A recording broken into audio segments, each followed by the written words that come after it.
Explosões na Praça dos Três Poderes deixaram uma pessoa morta e fecharam acesso à esplanada dos ministérios. Veja com a gente na matéria. Na noite do dia 13 de novembro de 2024, duas explosões ocorreram próximo ao prédio do Supremo Tribunal Federal, na Praça dos Três Poderes, em Brasília, resultando na morte de uma outra pessoa. O Corpo de Bombeiros confirmou a fatalidade e, em resposta, equipes da Polícia Militar e da Perícia foram acionadas para investigar o ocorrido e realizar uma varredura na área. Em medida preventiva, o acesso de pedestres e veículos à esplanada dos ministérios foi fechada e a governadora em exercício do Distrito Federal, Celina Leão, esteve no local para se reunir com as forças de segurança. O STF divulgou uma nota oficial informando que 2 fortes estrondos foram ouvidos ao final de uma sessão sobre letalidade policial em favelas, sendo que os ministros, servidores e o público presente foram retirados do prédio com segurança. A sessão foi encerrada pouco antes das explosões. Além disso, a segurança foi intensificada no Palácio do Planalto, localizada na mesma praça, mas em área oposta ao STF.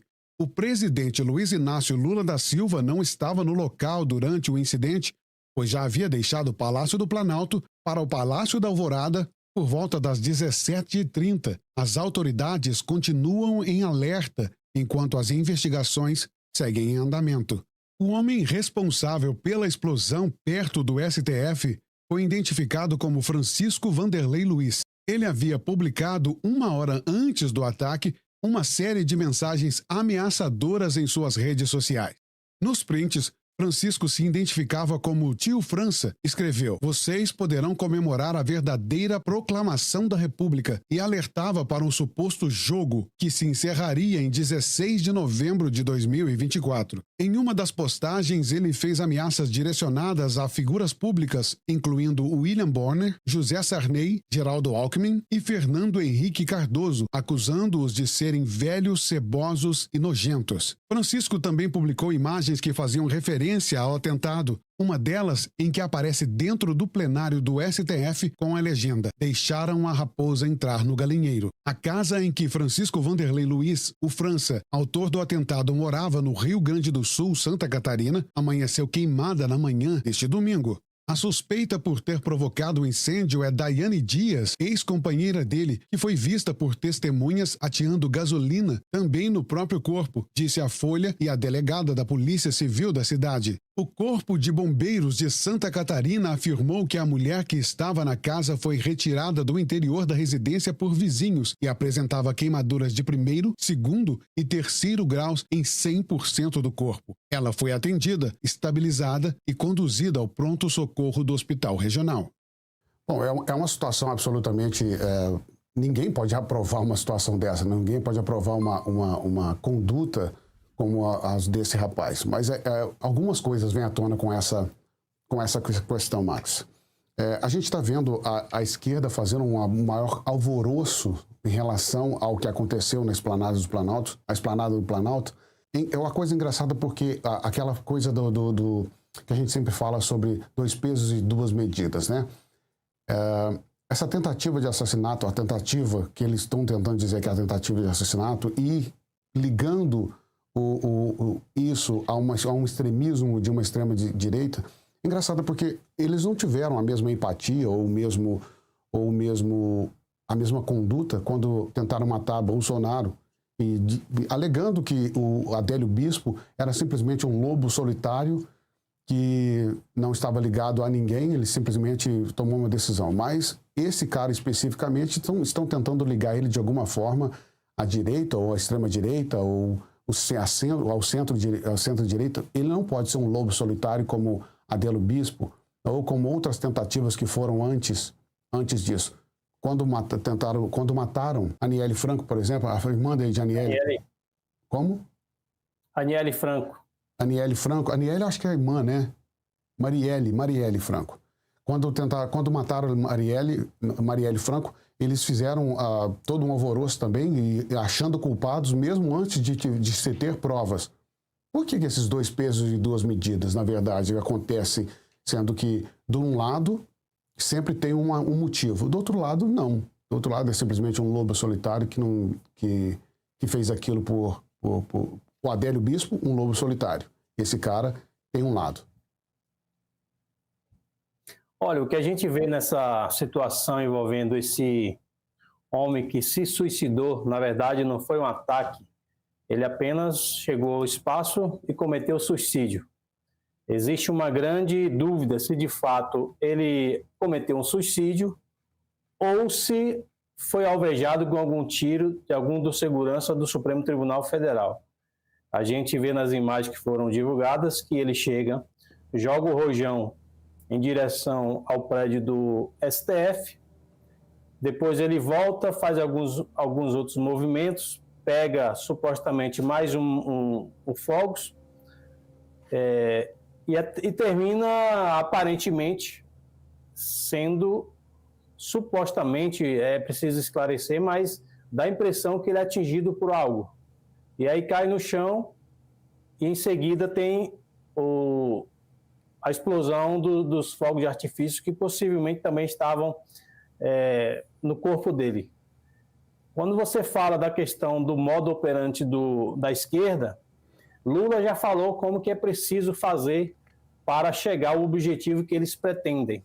Ele falou na vinda do Maduro aqui no Brasil que era preciso criar uma narrativa. É preciso criar uma narrativa. E você tem um presidente de esquerda declaradamente comunista, onde ele afirma que é preciso criar narrativas. Quando você tem a verdade, não precisa de narrativa. Os fatos falam por si só. Os fatos são o principal, a questão de ser analisado. Mas quando você precisa criar narrativa, significa que tudo ali é mentira. E essa questão da esquerda tentar de imediatamente vincular o homem que se explodiu no Ministério, lá nos Três Poderes, na Praça dos Três Poderes, em frente ao STF, fica claro que ali era uma pessoa que estava psicologicamente fora do seu normal. A própria imprensa divulgou que esse homem tinha se separado recentemente. São vários fatores que precisam ser analisados. Não dá para colocar na conta desse que se suicidou como se ele fosse um aliado da direita, como se ele fosse um ferrenho apoiador da direita. Nós sabemos aí, por meio dos dados que constam no TSE, que em 2020 ele saiu candidato pelo PL, né?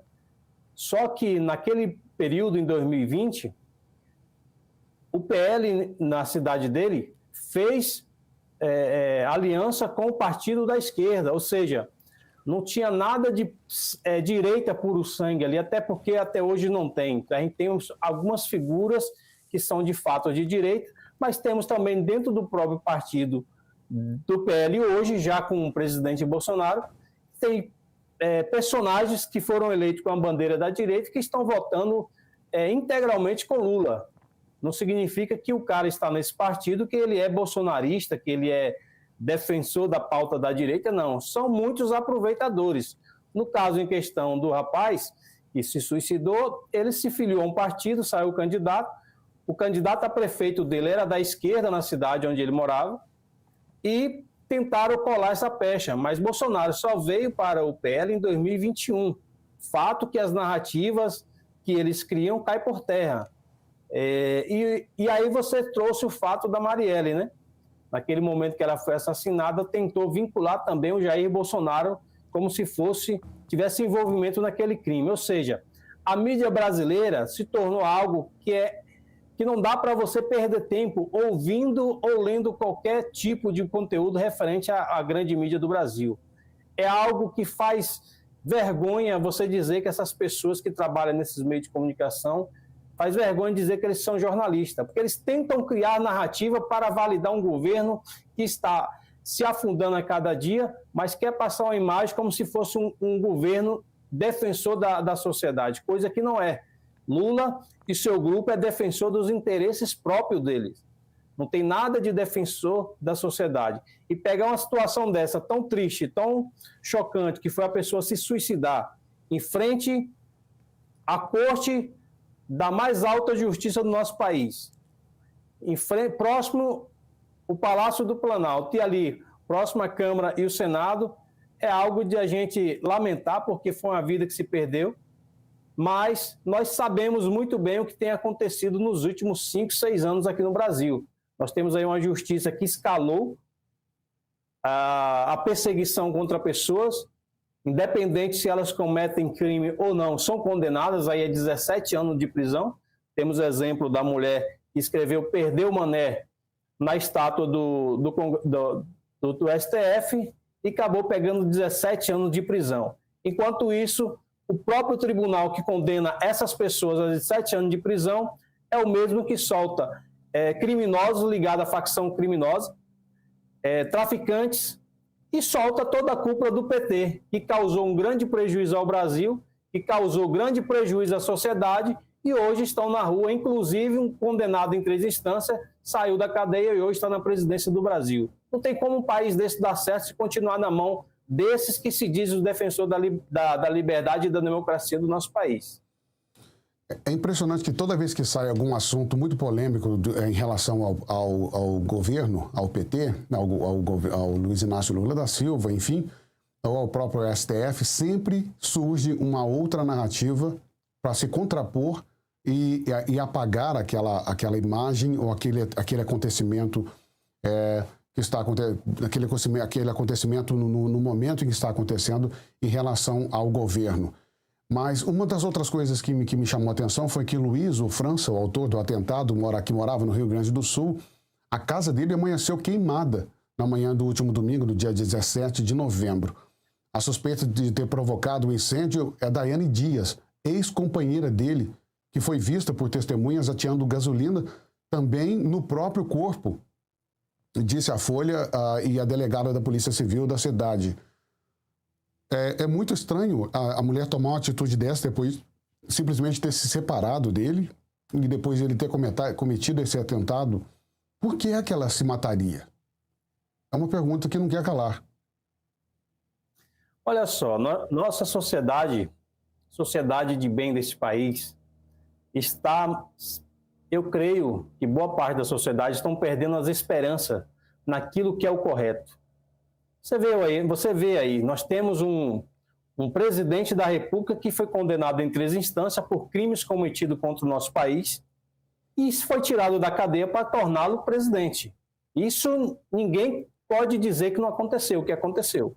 Sem dúvida. Aí nós temos pessoas inocentes que no desespero perdem o equilíbrio, entra em paranoia, né, chamada paranoia, entra em desespero e termina cometendo esses absurdos contra a sua própria vida. A gente viu aí logo que o França se suicidou, teve um vídeo dessa ex-companheira dele, ela relatando o que pode ter acontecido.